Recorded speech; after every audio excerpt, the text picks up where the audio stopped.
Hello friends, myself Ashok Bagda from Dr. Subhash Technical Campus, and today we are going to discuss about logarithmic decrement from the subject Dynamics of Machinery. So let us start. So first of all, we have already discussed about underdamped system. So we know that in underdamped system having cyclic motion, or we can say that it is underdamped system is a periodic motion. But the rate of in an underdamped system, the amplitude of vibration is continuously decreased with respect to a time. So here we are going to discuss about logarithmic decrement. It is denoted as a delta. So delta is a logarithmic decrement.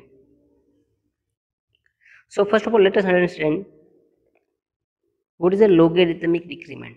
The rate of decay of amplitude is measured by the parameter known as a logarithmic decrement. That means by which amount the amplitude is decreasing in every cycle. So if we see the figure, so this is first cycle, this is another cycle, this is third cycle. So in every cycle the amplitude of vibration is decreasing. So the rate of decay of amplitude is measured by the parameter known as the logarithmic decrement. The rate of decay of amplitude is proportional to the amount of damping present in the system. My dear friends, we have already discussed about a simple pendulum. We know that in a simple pendulum, if we displace the mass attached at the string, then our pendulum is continuously oscillate in a to and fro motion about its mean position. But after some period of time, our pendulum will come in an equilibrium condition. Why? Because there is a air is present, there is a pivoted friction is present.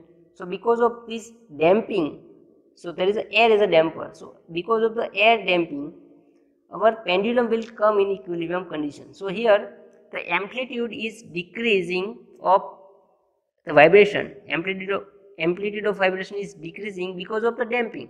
So if a system having some damper is present, then we can say that the amplitude of vibration is continuously decreased. But the rate of decay of amplitude is proportional to the amount of damping present. Thus, so the larger damping, the greater will be a rate of decay. So we can say that if damping is large, then we can say that there is a large decrement in amplitude. So let us see the definition of logarithmic decrement is defined as the natural logarithm of the ratio of any two successive amplitude on the same side of mean position. Again we can say that logarithmic decrement is defined as the natural logarithm of the ratio of any two successive amplitude on the same side of mean position. So here this is the graph for a displacement versus time. So x1 is the amplitude in a first cycle and x2 is the amplitude in a second cycle. So we have to consider any two cycle. So we can say that log x1 upon x2, the ratio of any two successive amplitudes.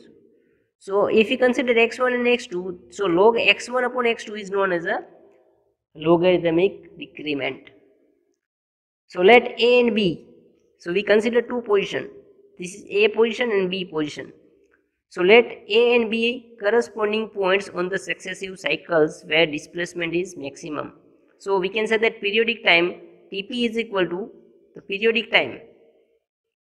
Periodic time means it is a time required to complete one cycle. So A and B is a one cycle. So this is one cycle.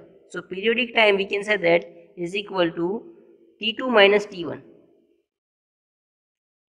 But periodic time, it is a underdamped system. So we can say that the amplitude of vibration is continuously decreased. So in another way we can say that periodic time it is also rewritten as 2 pi upon omega d. So where omega d is a frequency of damped vibration.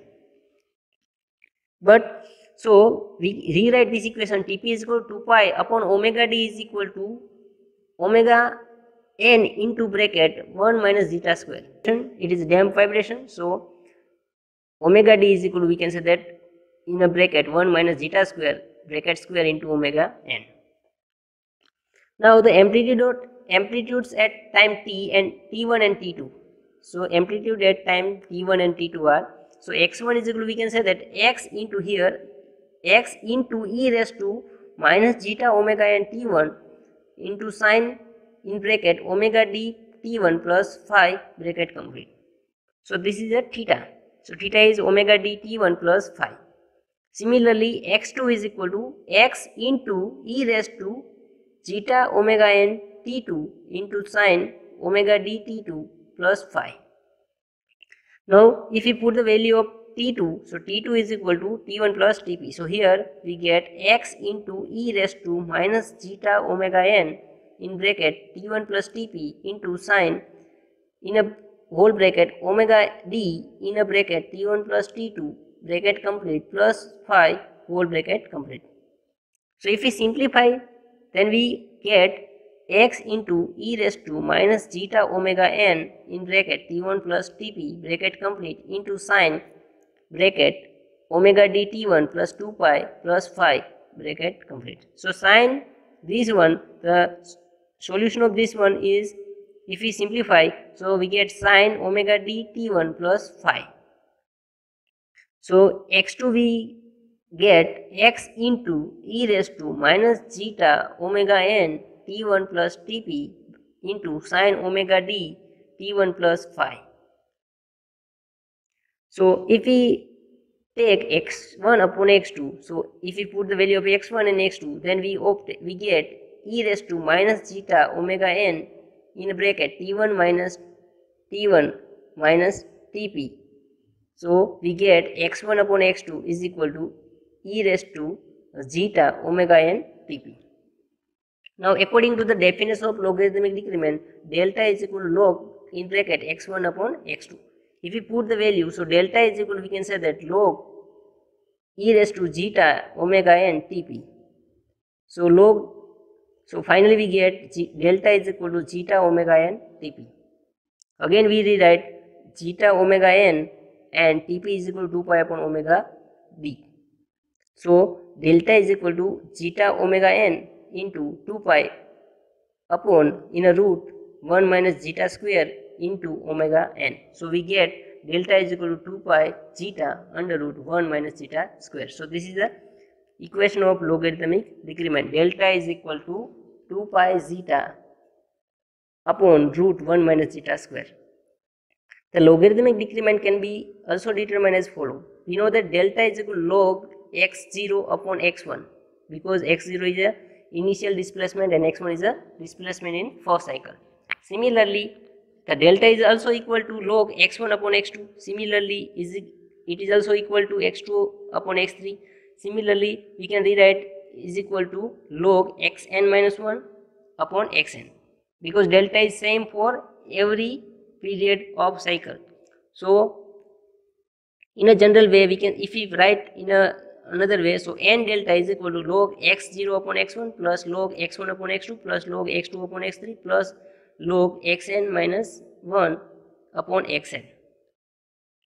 So if we simplify this one by using rules of log, then we rewrite this equation in this way: log x0 upon x1 into x1 upon x2 into x2 upon x3 into and xn minus 1 into xn. So finally we get n delta is equal to log x0 upon xn. So delta is equal to, we can say that 1 upon n log x0 upon xn. So where x0 is the amplitude at starting position and xn is the amplitude at after n cycles. So this is another equation: delta is equal to 1 upon n into log x0 minus xn. Now let us see an example for the logarithmic decrement. An underdamped shock absorber is to be designed for a motorcycle of mass 250 kg, such that during the road bump, the damp period of vibration is limited to a 3 seconds and amplitude of vibration should be reduced to 1/18th in one cycle. My dear friends, in our bike, we know that in a suspension system there is a damper is present, and because of this damper, the dampers are used to reduce the frequency of vibration, or we can say that reduce the amplitude of vibration. So here, and find first the stiffness of spring required, and second the damping coefficient of shock absorber.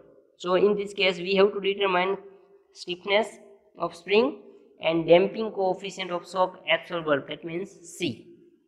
Here the mass of motorcycle is m is given 250 kg and time period of vibration, that means the damp period of vibration is limited to 3 seconds. So time period Tp is given 3 seconds. So logarithmic decrement, we know that, let us assume x0 is initial displacement, let us assume x0 is initial amplitude and x1 is amplitude after one complete oscillation. So here the damp period of vibration is limited to 3 seconds and the amplitude of vibration should be reduced 1/18th in one cycle. That means if we consider x1, so it is the initial x1, the amplitude of first cycle is equal to the amplitude of initial cycle divided by 18th. So we rewrite this equation, x0 upon x1 is equal to 18. So logarithmic decrement is given by delta is equal to 1 upon n into log x0 upon x1. So here 1 n is equal to given 1 cycle. So log x0 upon x1. So we get delta is equal to log 18. So delta is equal to 2.89. Now damping factor, we know that damping factor delta is equal to 2 pi zeta under root 1 minus zeta square. So if we simplify this equation, then we can rewrite zeta is equal to delta. Zeta is equal to delta divided by 4 pi square plus delta square. If we put the value of delta, then we obtain zeta, damping factor zeta is equal to 0.4178. Now stiffness of spring. The natural circular frequency of damp vibration is omega d is equal to 2 pi upon Tp. Now time period is given 3 seconds, so we write 2 pi upon 3, so omega d is equal to 2.09 radian per second. Now omega d is known, so we can calculate omega n. So omega d is equal to omega n into root 1 minus zeta square. So if we put the value, then we get omega n is equal to 2.30 radian per second. Now omega n is a natural frequency, so is equal to root k by m. So if we put the value of natural frequency 2.30 is equal to root k by 250, because m is mass of bike is 250. So we get k is equal to 1322.52 Newton per meter. So we obtain k. Now damping coefficient zeta is equal to c by cc. We know that. So we have value zeta is equal to c by 2m omega n, because cc is equal to 2m omega n.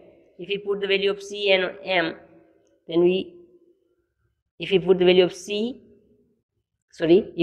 of zeta and omega n m, then we get c is equal to 480.47 Newton into second per meter. I hope you understand about the logarithmic decrement. Thank you.